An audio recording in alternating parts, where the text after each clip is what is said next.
Good afternoon, students. We will discuss about the next chapter, Drug Information Services and Drug Information Bulletin. To now, this chapter gives the information for the Drug Information Service and Drug Information of Bulletin. The firstly, see for the Drug Information Center, short form DIC. The center provides the bank of information on the drug by abstracting information about them from standard textbook, journals, literatures, research paper, formularies and pharmacopoeia etc.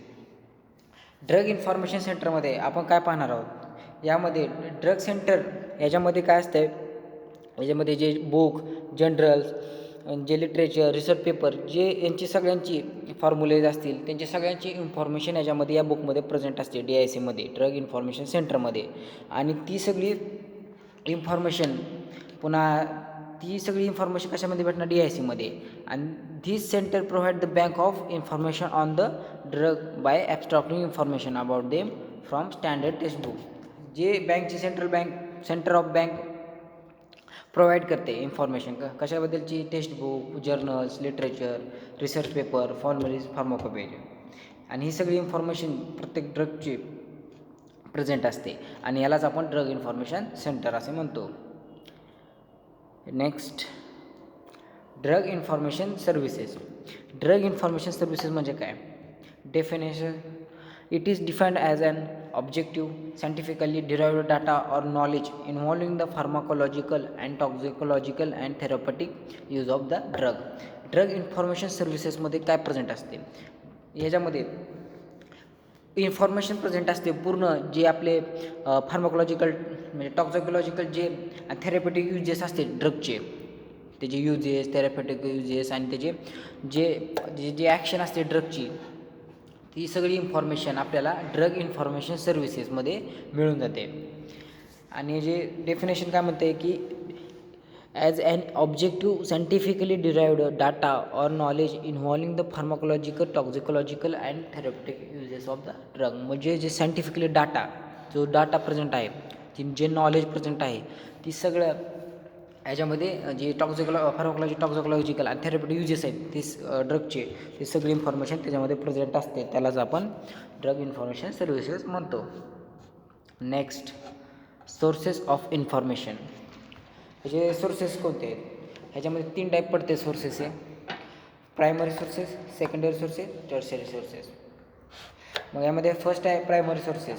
Primary सोर्समध्ये information obtained from the basic researches and the developments which is published in the brief for the first time. Example: information on internet, website, CD-ROM, conferences, discussion. म्हणजे याच्यामध्ये काय होणार आहे, जे primary source आपल्याला कुठून obtain होतात, जे आपल्याला जे रिसर्च पेपर आहे, म्हणजे आपण जे रिसर्च करणार आहोत पहिल्यांदा आपल्याला रिसर्च करावं लागेल. आणि जो रिसर्च करून आपल्याला जी इन्फॉर्मेशन भेटणार आहे ती फर्स्ट टाईम आपल्याला भेटणार आहे ना, त्याला आपण प्रायमरी सोर्स म्हणतो. जो पहिल्यांदा इन्फॉर्मेशन भेटते, जे कुठे प्रेझेंट नाही पण ते आपण हुडकून काढले, नवीन आहे, त्याला आपण प्रायमरी सोर्स असं म्हणतो. त्याच्यामध्ये एक्झाम्पल म्हणजे आपण कुठं भेटू शकते आपल्याला इन्फॉर्मेशन. एक्झाम्पल: इन्फॉर्मेशन इंटरनेटवर भेटू शकते, आपण वेबसाईटवर बघू शकतो, CD-ROMमध्ये बघू शकतो, कॉन्फरन्सेस अटेंड करू शकतो, नाहीतर एखादं डिस्कशन करू शकतो, एखाद्या ड्रगविषयी आपण मिळून डिस्कशन करू शकतो. ही सगळी जी इन्फॉर्मेशन भेटणार आहे आपल्याला पहिल्यांदा भेटणार आहे, त्यामुळे आपण त्याला प्रायमरी सोर्स असं म्हणतो. Next, secondary sources. सेकंडरी सोर्सेसमध्ये काय? Information in the form of the abstracts, journals, periodicals, references and official books is called as secondary sources. Secondary sources म्हणजे काय? अशी इन्फॉर्मेशन जे आपल्या कुठून भेटणार आहे, ॲब्स्ट्रॅक्टमधून, जर्नल्समधून, पेरिडिकल्समधून, रेफरन्सेसमधून, ऑफिशियल बुक्स, म्हणजे जी बुक प्रेझेंट आहेत त्या बुकमध्ये इन्फॉर्मेशन प्रेझेंट आहे आणि त्यातून आपण इन्फॉर्मेशन घेतलेली आहे, मिळवलेली आहे, त्याला आपण सेकंडरी सोर्सेस म्हणतो. आणि याचे एक्झाम्पल कोणते आहेत? Journals and periodicals: American journal of hospital pharmacy, Indian journals of the hospital pharmacy, journal of clinical pharmacology, म्हणजे सेकंडरी सोर्सेसमध्ये आपल्याला जे ॲबस्ट्रॅक्टमधून किंवा दुसऱ्या जर्नल्स एखादं पब्लिश झालेलं असेल जर्नल कोणाचं त्याच्याकडून आपण त्यातून एक थोडीशी इन्फॉर्मेशन घेतली, नाहीतर एखाद्या रेफरन्समधून एखादं रेफरन्स बुक वापरलं, त्या बुकमध्ये प्रेझेंट आहे इन्फॉर्मेशन, त्या इन्फॉर्मेशन आपण त्या बुकमधून घेतली, याला आपण सेकंडरी सोर्सेस म्हणतो. आणि जे एक्झाम्पल कोणते होते, American journal of hospital pharmacy आहे, पण इंडियन जर्नल्स आहेत हॉस्पिटल फार्मसीचे, journal of the clinical pharmacology, यातून आपण इन्फॉर्मेशन घेऊ शकतो, याला सेकंडरी सोर्स म्हणतो. नेक्स्ट आहे म्हणजे टेक्स्ट बुक्स. आपण टेक्स्ट बुकमधून पण घेऊ शकतो इन्फॉर्मेशन. एखादा टेक्स्ट बुक आहे त्याच्यामध्ये एखाद्या ड्रगची इन्फॉर्मेशन दिलेली आहे, मग ते आपण घेऊ शकतो. आपल्याला त्याला यूज असेल तर त्याला आपल्याला त्याच्यासाठी ड्रगचा यूज काय, त्याचे फार्मकोलॉजी ॲक्शन काय बघण्यासाठी जर आपल्याला इम्पॉर्टंट वाटत असेल तर ती इन्फॉर्मेशन आपण घेऊ शकतो. Text book of the hospital pharmacy, clinical toxicological, पुन्हा रेफरन्स बुक घेऊ शकतो. Remington's pharmaceutical science, Merck index, पुन्हा फार्माकोपियाचा आहेत, इंडियन फार्माकोपिया, ब्रिटिश फार्माकोपिया, अशा वेगवेगळ्या प्रकारच्या फार्माकोपिया प्रेझेंट आहेत. त्याच्यामध्ये आपण एखाद्या ड्रगची इन्फॉर्मेशन, एखाद्या ड्रगविषयी त्याची सगळी इन्फॉर्मेशन आपण काढून घेऊ शकतो, मिळवू शकतो, व ती आपल्याला एखाद्या रिसर्चसाठी नाहीतर एखाद्या ड्रगच्या एखादी मेकॅनिझम ॲक्शन नाहीतर त्याची एखादी फार्माकोलॉजिकल ॲक्शन जी प्रेझेंट आहे ती आपल्या त्यातून मिळू शकते फार्माकोपियामधून, त्यासाठी आपण यूज करतो. नेक्स्ट आहे formularies. National formulary of India, national formulary of America, याच्यामधून फॉर्म्युलरीज घेऊ शकतो. नेक्स्ट टर्शरी सोर्सेसमध्ये काय आहे, it include the dictionaries, encyclopedias, desk references. Tertiary सोर्सेसमध्ये काय प्रेझेंट आहे, म्हणजे टर्शरी सोर्सेस म्हणजे काय, आपण डिक्शनरीमधून एखादी इन्फॉर्मेशन घेऊ शकतो, डिक्शनरी प्रेझेंट आहे, रेफरन्सेस आहे, डिस्क रेफरन्सेस, म्हणजे त्यातून आपण इन्फॉर्मेशन घेतो, त्याला आपण टर्शरी सोर्सेस म्हणतो. म्हणजे एक्झाम्पल कोणते आहे, the chemist and druggist dictionary, India pharmaceutical guide which gives the manufactures of the suppliers catalogues and prices list, medical registers and directory of the pharmaceutical chemists, statistical table and mathematical table to the provide the scientific data. म्हणजे tertiary सोर्सेसमध्ये काय आहे, म्हणजे ते आता जे chemist किंवा druggist आहे ते डायरेक्टरी म्हणजे ह्यांच्या म्हणजे जे फार्मासिस्ट आहे नाही तर केमिस्ट आहे ड्रगिस्ट आहे त्यांना त्याच्यामध्ये इन्फॉर्मेशन भेटू शकते ड्रगविषयी. मग इंडियन फार्मास्युटिकल गाईड म्हणजे which gives the manufacture of the supplies catalogues आणि प्राइसेस लिस्ट. म्हणजे एखादं ड्रग आहे त्या ड्रगविषयी आता एखाद्या फार्मासिस्टला जर एखाद्या ड्रगविषयी ती कितीला मॅन्युफॅक्चर होते आणि ती कितीला मॅन्युफॅक्चर होते आणि कधी मॅन्युफॅक्चर होऊन त्याची किती प्राईस आहे त्या ड्रगची, ती इन्फॉर्मेशन आपल्याला त्याच्यामध्ये मिळून जाईल. म्हणजे एखादा ड्रग आपण मॅन्युफॅक्चर केला आहे तर ते कसा मॅन्युफॅक्चर केला आहे, नाहीतर म्हणजे त्याची क्वालिटी कशी आहे ती आपल्याला कळून जाते, नाहीतर आपल्याला प्राईस कशी आहे ते आपल्याला भेटते याच्यामध्ये टर्शरी सोर्समध्ये. Medical register and dictionary of the pharmaceutical chemist, medical register जे आहे आणि directory of the pharmaceutical chemist त्याला मिळून जाते इन्फॉर्मेशन.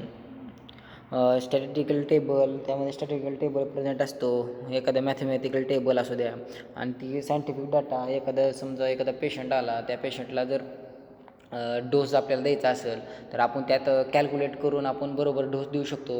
मग त्या कॅल्क्युलेट करण्यासाठी त्याला स्टॅटिस्टिकल टेबल असतो प्रेझेंट आणि मॅथमॅटिकल टेबल प्रेझेंट असतो. ह्याला म्हणतात आपण टर्शरी सोर्सेस. नेक्स्ट बघणार आहोत abilities of the drug information specialist. Drug information specialist आपण कोणाला म्हणतो, फार्मासिस्ट हा ability, pharmacy is the drug information specialist, pharmacist हा ड्रग इन्फॉर्मेशन स्पेशलिस्ट आहे. मग तो काय करतो, he must be able to critically evaluate and drug literature. त्याकडे ॲबिलिटी पाहिजे की एखाद्या ड्रगची त्याची इव्हॅल्युएट म्हणजे त्याच्याविषयी ड्रगविषयी पूर्ण माहिती, त्या ड्रगविषयी काय साईड इफेक्ट नाही तर त्याची काय ॲक्शन, जी बी इन्फॉर्मेशन पाहिजे त्या ड्रगविषयी सगळी त्याला माहीत असली पाहिजे फार्मासिस्टला. He has an ability to edit the information. एखाद्या वेळेस जर त्या बुकमध्ये जर एखादं इन्फॉर्मेशन म्हणजे थोडी चुकलेली असेल नाही तर थोडं खालीवरी झालेलं असेल मग ती फार्मासिस्टला समजलं पाहिजे आणि त्यानं बरोबर एडिट करून बरोबर ती इन्फॉर्मेशन त्याला समजून स्वतःला ती चुकले असं समजून म्हणजे त्यामध्ये चुकले असं त्याला लक्षात आलं पाहिजे ते तेवढं नॉलेज पाहिजे आणि ती नॉलेज घेऊन त्यानं ती बरोबर एडिट करून ती इन्फॉर्मेशन समजून घेतली पाहिजे. He should be aware of sources of the information from drug literature. त्यांना अवेअर पाहिजे सोर्सेस ऑफ इन्फॉर्मेशन ड्रग लिटरेचरच्या त्याचा अवेअर पाहिजे. त्यानं म्हणजे त्याला जाणीव पाहिजे की नाहीतर त्याला सगळी इन्फॉर्मेशन माहीत पाहिजे की असं आहे तसं आहे त्याची मेकॅनिकल ॲक्शन आहे एमओ आहे नाहीतर त्याचे युजेस सगळं त्याला माहीत पाहिजे फार्मासिस्टला. त्याकडे ती ॲबिलिटी पाहिजे. He must have good communication skill. त्याची गुड कम्युनिकेशन स्किल पाहिजे. त्याला बरोबर बोलता यायला पाहिजे. त्याला बरोबर सांगता यायला पाहिजे. त्याला बरोबर त्या ड्रगची इन्फॉर्मेशन देता आली पाहिजे. ही सगळी त्याकडे स्किल पाहिजे डेव्हलप पाहिजे. नेक्स्ट आहे the familiarity with electronic data processing for the information retrieval. He should be a member of PTC. तो मेंबर पाहिजे PTCचा फार्मसी थेरपॉटिक कमिटीचा मेंबर पाहिजे. Participation directly and indirectly in patient care by the monitoring drug regimen. मग तो indirectly त्याचे पेशंटची care monitoring त्यानं केलं पाहिजे की पेशंटला बरोबर ड्रगचं बरोबर त्याचा यूज बरोबर आहे का तो बरोबर पेशंट आहे का त्याची इन्फॉर्मेशन त्याला पाहिजे फार्मासिस्टला. He should have the knowledge of the research methodology. त्याकडे नॉलेज पाहिजे रिसर्च मेथडॉलॉजीचं. असं त्यानं रिसर्च केलं पाहिजे की असं केलं की असं होईल नाहीतर त्याच्या MOA असं असेल त्याचं युजेस त्याला त्यानं रिसर्च बी केला पाहिजे त्याच्यावर. आणि contributing to clinical pharmacy practices and the education of its practitioners. Next आहे drug information bulletin. Drug information bulletin काय आहे? Drug information bulletin booklet published by the DIS that communicate the recent information about the drugs to all health professional in the hospital is called a drug information bulletin. जे booklet publish केलेलं आहे DISनं म्हणजे drug information सर्व्हिसेसनं जे booklet publish केले ते जे communicate the recent information about the drugs. त्याची recent information त्या ड्रगची रिसेंट इन्फॉर्मेशन त्याला माहीत पाहिजे.